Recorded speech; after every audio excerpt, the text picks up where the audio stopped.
Welcome to November edition of Olympics Rhode Island Magazine. My name is Henry Reddy, and I am very excited to be back in the set again.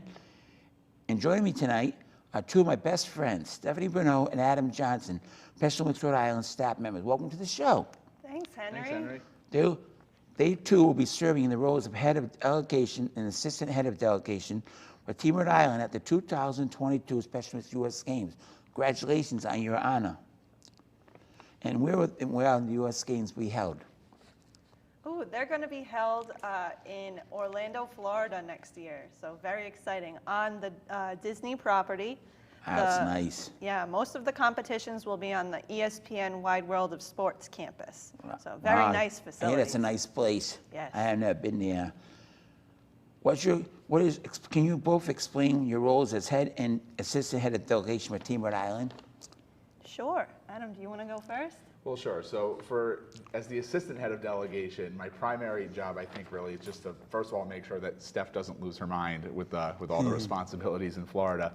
But really, in the preparation of getting up to the games, Henry, I think that my most important job is going to be working with the coaches, because in my full-time role as the director of sports and training and coaches ed, I already work with coaches in training and preparation. So doing a lot of work one-on-one with the coaches for all the sports that we're going to be offering, and just any type of day-to-day responsibilities that Steph's going to need while we're in Florida. So are the athletes training now for the games now? Are they training now to get ready for Orlando? Yes. Some of them are starting now. So the basketball team started recently, and the bocce team is going to be competing at the Fall Festival coming up at the end of October. The track team is probably going to start training a little bit later into the winter as they prepare, because their sport is, traditionally held more in the springtime. And then as the head of delegation, you think of the big picture, keeping everyone safe, making sure everybody is where they need to be, that they're at their competition on time, that everybody is eating at the right times, all of those sorts of things, that everyone has clean competition wear. But also we want to make sure that everybody has a good time, that we all have fun and we enjoy our week together in Florida. So you guys we flying there and everything? Yep, we're going to go on a plane. We'll fly down there. The date is June 4th that we'll be flying down. And then the opening ceremonies will be on June 5th. And then we'll be there all the way till the following Saturday. Stephanie, can you explain how athletes were selected to participate in USA Games? Yeah, we had a nomination process. So anyone who was hoping to be selected sent in a nomination form. Athletes could send in a nomination for their friend or themselves. A family member or a friend could nominate, a coach could nominate. So we had all these nominations come in for our different sports. Adam can talk about who our team is later, but we have 3 different sports being represented in Orlando. We have track and field, we have unified bocce, and we have traditional basketball. That is great. Yeah, it was really, really cool. Adam, how many athletes are participating in the USA Game? What sports are they competing in again? So we have, as Stephanie mentioned, we have those 3 sports. And for the track and field team, we have 4 members total, 2 men and 2 women. For the bocce team, we have 2 unified pairs. So we have one father-daughter that's going to be joining us for that one. And then we have another crew that are friends that have been doing these unified sports together for a very long time. And then for the traditional basketball team, we have 10 athletes that are going to be playing on the team. And for the basketball team, we actually are sending 3 total coaches, and one of them for the first time ever is an athlete coach. It's a new initiative that they're really pushing with the USA Games, is trying to offer more opportunities for athletes to have different kinds of roles in the games. So we will be sending an athlete coach. And then we also have the 1 coach for each of the other 2 sports. Yep. Plus we also have 3 individuals attending from Coventry High School who will be part of the youth leadership experience. So they're going to be learning how to really focus on inclusion in their own school. That's what they're going to be focusing on all week down in Florida too. Stephanie, is there a limit how many people can go to the games as a spectator or cheerleader? To my knowledge, I don't think there's a limit of how many people can go. There is a family and friend registration that can get you access to, it gets you a ticket to the opening ceremonies. This is if you're able to go to Florida. You can go to the opening ceremony, you can go see competition. It's all really, really cool. It's free to get into any of the competition areas. I believe there is a cost to go to the opening ceremonies though, because there's a limited amount of people in the stadium. But still, if you can't go to Florida, there are still ways to support. The opening ceremonies will be aired on ESPN. That's nice. Yeah, so that's pretty awesome. That's great. So you can watch that. You can watch the delegation march in, and they'll be able to see every single I delegation. remember when Adam went, and I watched him on the last Olympics, he went and he was doing bowling. I watched him on TV walking on. That was a very cool experience. That was cool. Yeah, it's a lot of fun. So even if you can't go, you can still watch, and there's actually also an app that we'll be able to download and send messages to all the athletes competing, saying good luck and good job. Yeah, really, really cool. Adam, what can we do to support our friends who will be competing at USA Games? There's a lot of different things you can do, Henry. So as Stephanie just mentioned, there is an app that you can download on your phone. It's free. You can get it on Apple and Android products, and it's the Special Olympics USA Games app, and you can actually find each individual athlete that's in the delegation. And as Stephanie mentioned, you can send messages to those athletes. You can find out what their schedule is for their competition while they're down there. Another thing that we're going to be doing as an organization is starting in the winter, we're actually going to be starting to share stories about the different athletes that are part of the delegation and putting it out there for people to get to know the members of our delegation. And we're also going to be creating fundraising pages for each of these athletes. So that way we can help raise money for the delegation to try to offset some of the costs that come with being part of Team Rhode Island. Stuff like travel, getting our gear together, any type of rentals we have to do. So these are all the different ways, Henry, that everybody can help us out with trying to get this delegation, make sure they have the best experience possible. That's great. Well, I thank you and Stephanie being on the show tonight, Adam and Stephanie. Hope you guys come again. And welcome to Special Olympics Rhode Island Magazine again. Oh, we're happy to be back. So glad that the show is back. We missed it too. Me too. We'll be back with more Special Olympics Magazine after these exciting messages.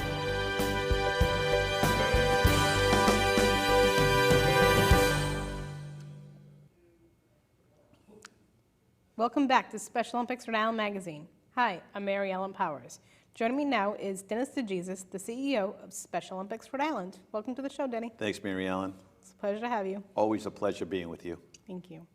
Can you give me a recap of Celebrate the Movement Walkathon? Celebrate the Movement was a very, very important event for us.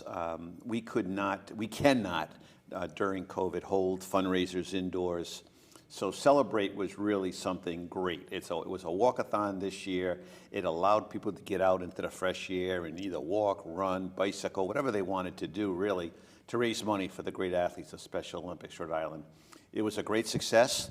We topped off around $100,000, we believe, right now in income, and that's critically important to us. Like I said, the opportunity to hold indoor fundraisers is just non-existent. That's why Celebrate was so critically important, as all of our fundraisers are, to support the athletes and all the work that we do. Absolutely. And it was a lot of fun, too. I bet. When will the holiday auction be held this year? You know, the holiday auction has now become an annual event. This year, it's December 5th to the 12th, an opportunity to go online and bid on a number of different things, all in support of Special Olympics Rhode Island. And like we say, you can just shop, do your Christmas shopping right online, and you never have to leave your home. So we encourage people to go online December 5th to the 12th, and take a look at some of the great things that we have available. Now, what kind of items will be auctioned off? Well, gift certificates are always very, very popular. Restaurant gift certificates, tickets to athletic events, tickets to PPAC, and a number of different, we have pictures, we have paintings, memorabilia, sports memorabilia. I think there's something for everyone every year at the holiday auction. And always one of the biggest favorites is always the jewelry. So I know that those guys sitting at home wondering what to get their girlfriend or their wife can just go online and see a wide variety of jewelry opportunities. So again, another very, very important event for us as we get to the end of this calendar year. So the holiday auction, December 5th to the 12th, and just go online for further information. I think go to our website, SpecialOlympicsRI.org, and it'll fill you in on everything that we have to offer. Okay. The amazing thing about that auction, as you well know because you work so closely on it, is just don't go and look on Saturday and Sunday because we add things during the week and things come in during the week. So make sure you're keeping up with it each and every day, following along to the many different items that will become available during the week. And of course, enjoying some good bidding wars, right? Oh, there's always bidding wars. Yeah, right up until, what is it, 9 o'clock on Saturday night when the auction comes to a close. But that last half hour, there's always a flurry of activity and people trying to get in a last-minute bid and to win an item. Okay. Now, how can someone donate an item? Well, we encourage any business owner, anybody who has any contacts out in the community. Again, restaurant gift certificates are extremely important. People love to go out to eat. So if we can put together a basket, let's say, of the East Bay or the West Bay or South County, Rhode Island is famous for their restaurants. So if you're out to dinner some night and you run into the manager or the owner of the business, just ask them, would you mind making a donation, a gift certificate available for the athletes of Special Olympics Rhode Island? So we encourage everyone who's out to do that. And then there's sports memorabilia, tickets. If you have tickets to the Patriots, or upcoming tickets to the Bruins or the Celtics, or even next year, the Red Sox, those would be great tickets, and they draw an awful lot of interest, and interest means money. So again, memorabilia, anything autographed. We'd love to get a Tom Brady autographed shirt, wouldn't we? That would be something. But anything and everything that would help us, we encourage people to make that donation. Providence College tickets, University of Rhode Island basketball tickets, anything that we can put a package together with a sporting event or a PPAC and dinner, it's a great sell. Great. Now, why is funding so important for Special Olympics Rhode Island, especially during times like these? Yeah, COVID has really put a crunch or has been a detriment to our fundraising efforts. Like I said earlier, you cannot host an indoor event. So the opportunity to have a gala, we can't do it. The opportunity to have a food tasting, we can't do it. That's why these events, which are virtual, online, become extremely important for us. And in order for us to reach our goal of our budget, we need the support of people throughout our community. That's why Celebrate the Movement was so important. That's why the holiday auction was so important. Our plunges, and the list goes on and on and on of things that we're trying to do to raise money. We've always been an organization that could proudly say we never charge our athletes to participate. There's no participation fee, there's no registration fee.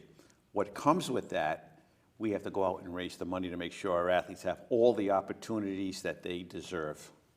Absolutely, and especially throughout the pandemic and how we've learned to adjust and how fortunate we are that we live in this world today that we can have virtual events like the holiday auction.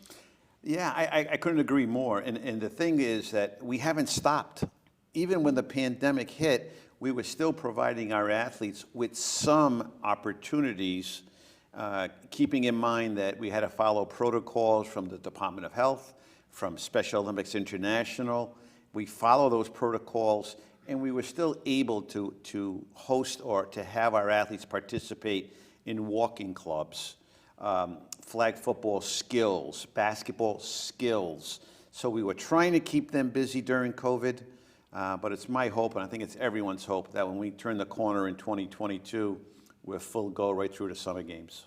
Absolutely, and I still enjoy doing virtual fitness classes. It's a great thing to do at nighttime when, shouldn't be going for a walk in the dark. It's great that we still have things that we had last year that we can Yeah. still go back to like that. Yeah, and I think Stephanie does a magnificent job with the virtual fitness.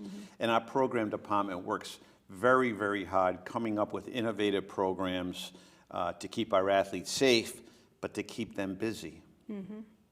Absolutely. What can athletes do to help with the holiday auction? No one can say no to an athlete, and our athletes go out for dinner. So there's nothing stopping an athlete to ask for the manager or ask for the owner of a restaurant, call them over, explain that they're an athlete from Special Olympics Rhode Island, and would they be willing to donate a gift certificate. I guarantee you no one's going to say no to that athlete. But you have to be willing to ask. You have to be willing to stand up and say, I'm an athlete of Special Olympics Rhode Island. Could you help support us as we're doing this holiday auction? So our athletes are our greatest ambassadors. They've always have been. They always will be. So we need them to step up a little bit and ask around and see if family or friends might have tickets to events that they're not using.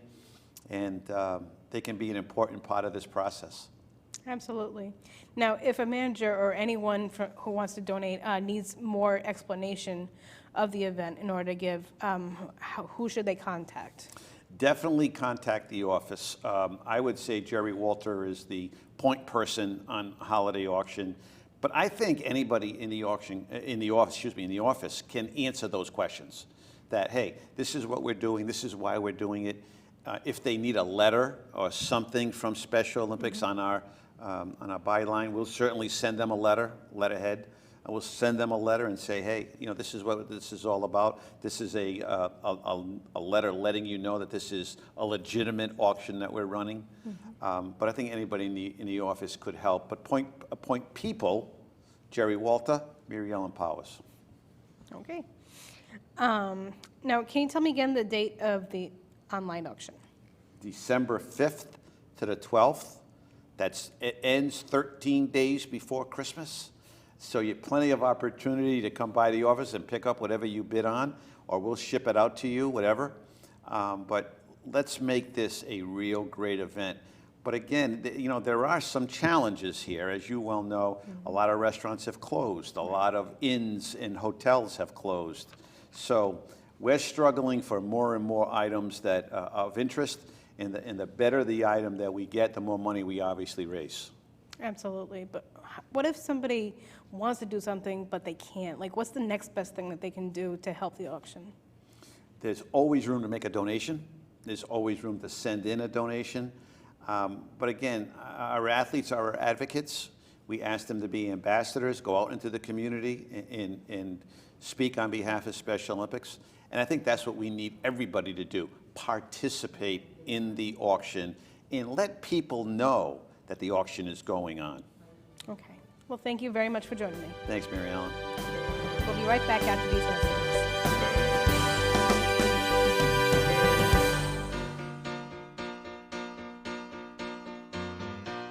Thank you for being a friend. Travel down a road and back again. Your heart is true, you're a pal and a confidant. I'm not ashamed to say, I hope it always will stay this way. My hat is off, won't you stand up and take a bow? And if you threw a party, invited everyone you knew, well, you would see the biggest gift would be from me, and the card attached would say, thank you for being a friend.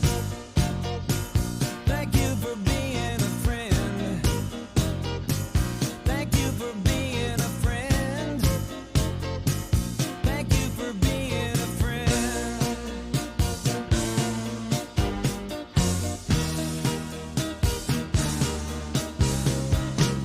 If it's a car you lack, I'd surely buy you a Cadillac.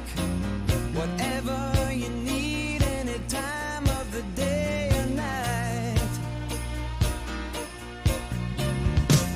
I'm not ashamed to say, I hope it always will stay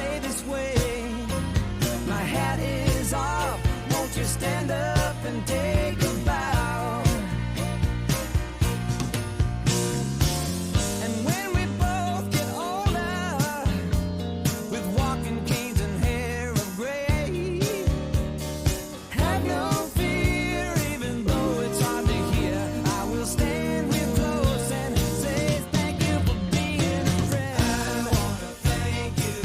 Thank you for being a friend. I wanna thank you.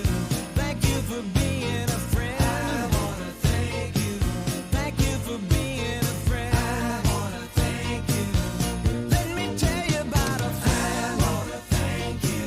Thank you for being a friend. I wanna thank you.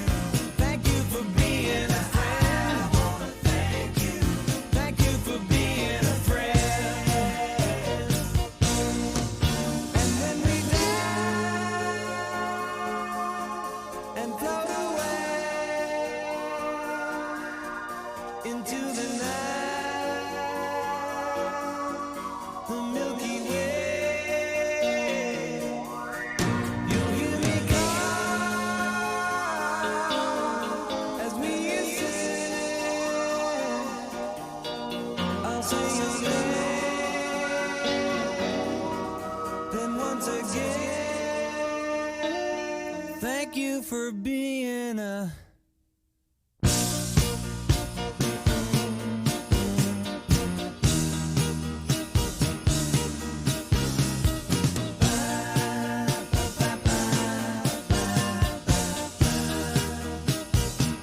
Thank you for being a friend. I wanna thank you. Thank you for being a friend. I wanna thank you. Thank you for being a friend. I wanna thank you. Thank you for being a friend. People, let me tell you about a friend. I wanna thank you. Thank you for being a friend. I wanna thank you. Thank you for being a friend. I wanna thank you. Thank you for being a friend. Whoa, tell you about a friend right now. Thank you for being a friend. Thank you for being a friend. Thank you, thank you, thank you for being a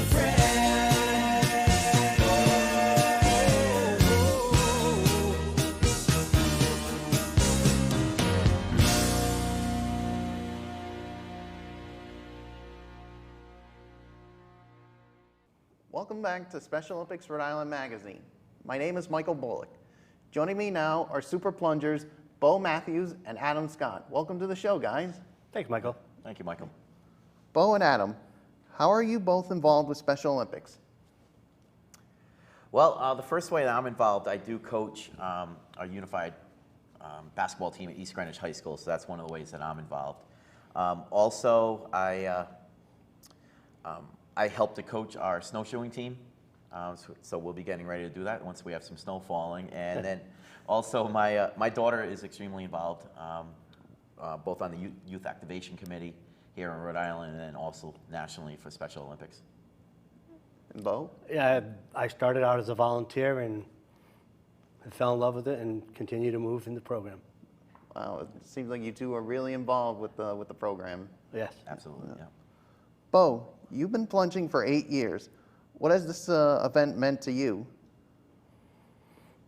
You know, it's, as you know, because you're involved as well, you know, it's a, you know, we talk about a living, breathing event, you know, that takes its own shape and character. And, you know, every year it's, you know, as we, you know, decide to do it again, you know, we always look back and say, you know, we look back to the year before and, you know, we talk about the, you know, the nights when it was like at 15 degrees below zero at 3 o'clock in the morning. It's like, you know, we're still doing it. But, you know, at the end of the day, the reason why I truly love this event is because, you know, the camaraderie within the tent of all of the super plungers, but the reaction from the athletes that we see at the end of the event that come to support us, you know, in Plunge 23 and 24, and then all of the kids that jump in the unified plunge with the schools. You know, so it's just enough to get you through the day. So once you see that sunrise, you know, on Sunday morning, it's, you know, it's coasting from there. Yeah, I certainly know about that. Adam, you're a first-time plunger. Why did you want to do this event, and what do you want to gain from this experience? You know, in some ways, some of the things that Bo said, like I have done the unified plunges where one in, and then all of a sudden the towel's on. All right, well, my warm clothes on, I'm ready to go home. But I always saw what that entire weekend meant, and I just think that I wanted to be involved with something bigger than just me. So I wanted to be involved with such a unbelievable event like this one is. I was supposed to have been, my rookie year was supposed to have been just before the shutdown. I think it was about 2 weeks before the plunge in March when we got word that we were shut down. So I've had to postpone my first super plunge for a little bit, but I'm ready to go in less than 2 months. I'm sure it'll definitely be worth the wait. He's preparing and taking cold showers. Bo, can you tell us about the 2021 Plunge weekend and when they all are taking place? Yeah, absolutely, Michael. This year, the plunge is December 4th and 5th. Saturday, 1 o'clock, we enter the water for the first time. Then we continue for 24 hours at the top of the hour. Every hour, just like making the donuts. Go in, go out, get warm, get dry, get cold. We do that till the next day at noon when we have the final plunge on the 5th and celebrations. It's going to be a fun weekend, I gotta tell you. Preparing for it already. Yeah. Adam, how can someone get involved with the torch run plunge? There's just so many different ways. Obviously, just reaching out to Special Olympics Rhode Island and getting involved that way. Also, we're always available to talk to anyone that wants to listen to us. We have, Bo's wearing one of our shirts, this bright colored shirt. And even when I've worn our shirts before, I've been out in public, people have stopped me and they wanted to know, hey, what is the Super Plunge about? So it's just kind of that. It's just kind of talking the word up. Some of us, we're going to be doing some fundraising events that are coming up. So just really getting the word out there of what this weekend is going to be all about. Yeah. Bo, you've been participating in the Super Plunge and Torch Run Plunge for a few years. Why do you plunge? Why not? I got nothing better to do. Actually, like I said, earlier, like I said, I've met some tremendous athletes from every level, and what drives me the most, those athletes that we all take for granted the fact of tying up our shoe or putting on a pair of pants.